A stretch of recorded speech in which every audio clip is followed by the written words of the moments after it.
Cher Moussa, donc nous allons vous poser une autre question où les hommes vous critiquent beaucoup, ce qu'on appelle le tawassul ou bien l'istiqasa. Il y a des groupes dans l'islam qui vous critiquent sur ce sujet, car ils disent que quand vous faites le tawassul, vous le faites sur vos hommes qui sont morts.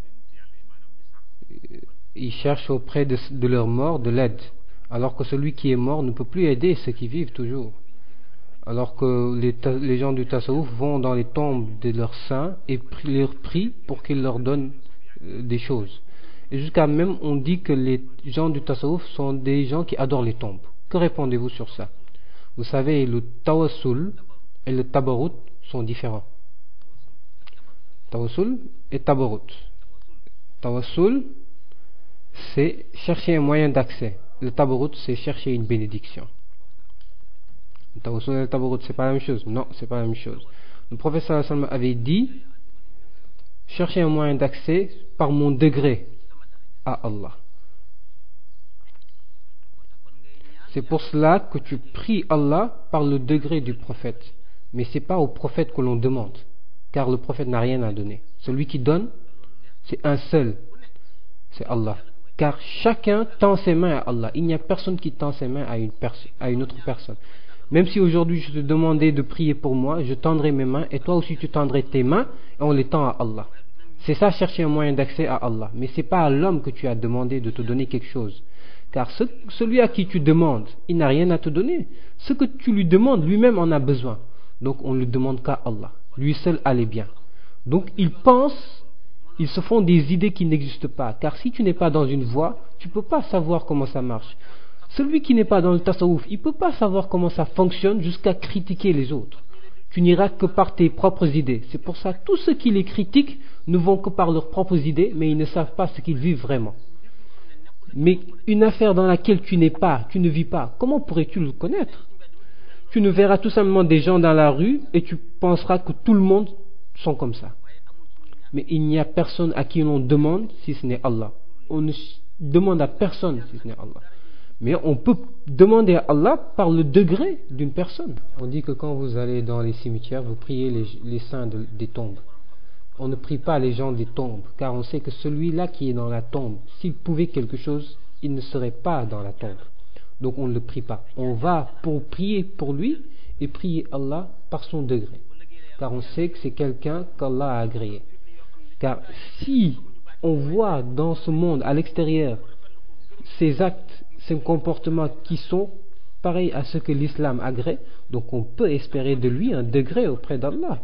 S'il montre des actes et des comportements qui sont dans l'islam, qui montrent que celui-là est quelqu'un qui craint Allah, donc on peut savoir que celui-là a un degré auprès d'Allah, on peut donc prier par son degré. Mais ce n'est pas quelqu'un à qui on va aller vers lui et puis lui tendre la main et lui dire « donne-moi ceci ». Non, ça c'est une mauvaise idée. Ceux qui y vont ne prient pas ce saint-là, mais ils prient Allah seulement par son degré et prient pour lui aussi. Mais on dit que vous êtes des gens qui adorent les tombes. Pourquoi? Acceptez-vous cela? Non, non, je n'accepte pas. Non. On n'est pas des gens qui adorent les tombes, on est des gens qui vivent le tawhid, l'unicité. Maintenant, le fait qu'on aille dans les tombes, car même le prophète nous a recommandé d'aller visiter les tombes, car ça permet de se rappeler la mort. Celui qui regarde une tombe doit se rappeler la mort. Et le prophète Luqman l'avait confié à son fils. Il lui avait dit: souviens-toi de deux choses tout le temps. Et ces deux choses c'était, il lui dit, rappelle-toi de ton Seigneur toujours, mais aussi rappelle-toi de la mort.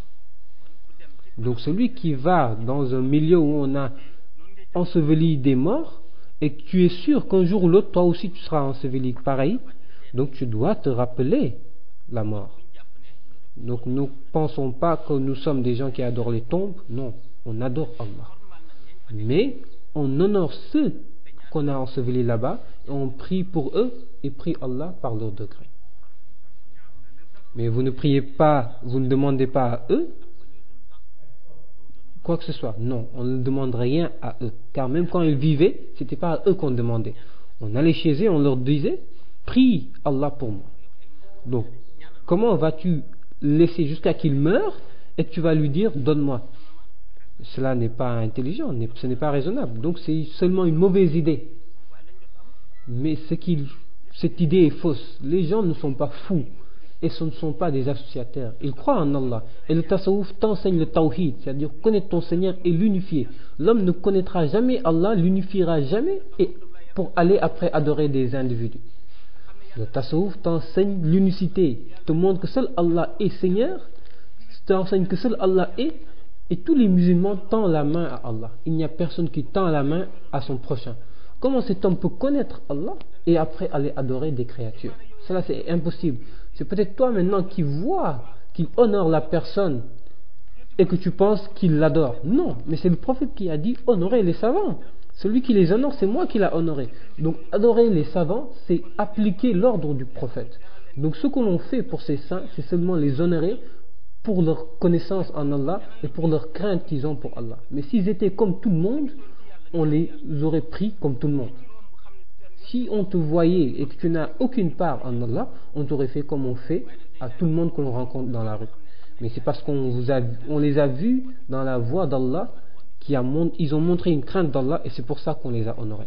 Serigne Touba disait, celui qui craint Allah, toutes les créatures te craignent.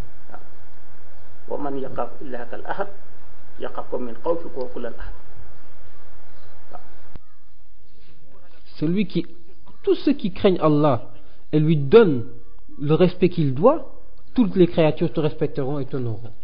Donc c'est cette adoration qu'ils ont rendue à Allah et ce respect qu'ils ont donné à Allah, c'est ça aussi qu'ils ont retrouvé auprès des créatures, qui les ont honorés et qui les ont respectés. Cher Moussa, si on entend bien, vous avez démontré que le tawassul et le tabarruk sont différents. Et que ce que les gens pensent du tawassul, c'est pas comme ça que ça se passe, car ils disent que vous priez les gens dans les tombes, alors que c'est pas ça. Car quand vous faites le tawassul auprès d'un maître spirituel, vous allez tout simplement par sa bénédiction prier Allah, mais pas à cet homme que vous priez. Et cela est normal, car c'est Allah qui a fait la différence. Il y a des gens qui ont beaucoup de bénédictions et d'autres qui n'en ont pas. Certains qui ont des prières rapidement exaucées et d'autres non. Donc, chercher la bénédiction est normal. Prier par la bénédiction d'une personne, l'islam l'accepte.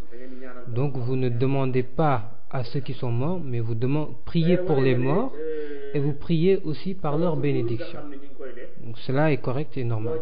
Vous avez aussi démontré que le tawassul que vous faites, que vous n'allez pas auprès d'un maître spirituel qui est vivant et que vous lui demandiez de prier Allah pour vous, et que quand il meurt, que vous cessiez de prier par sa bénédiction et vous le priez lui-même.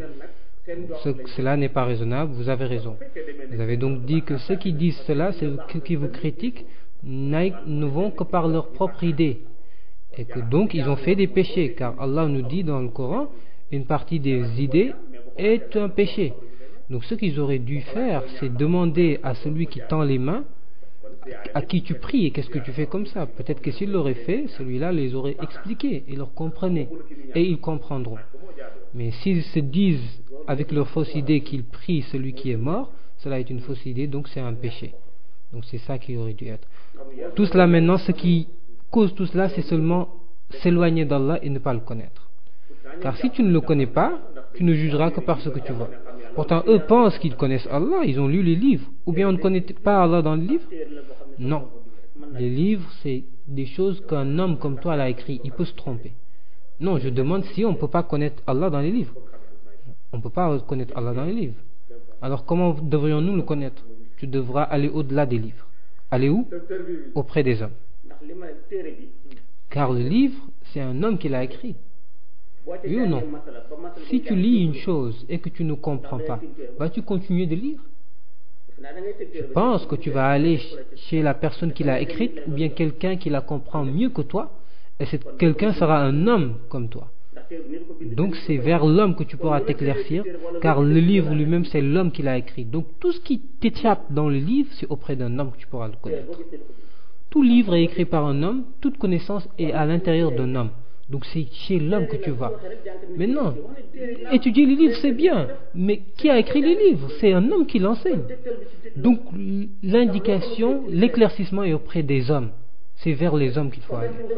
Donc il faut comprendre cela.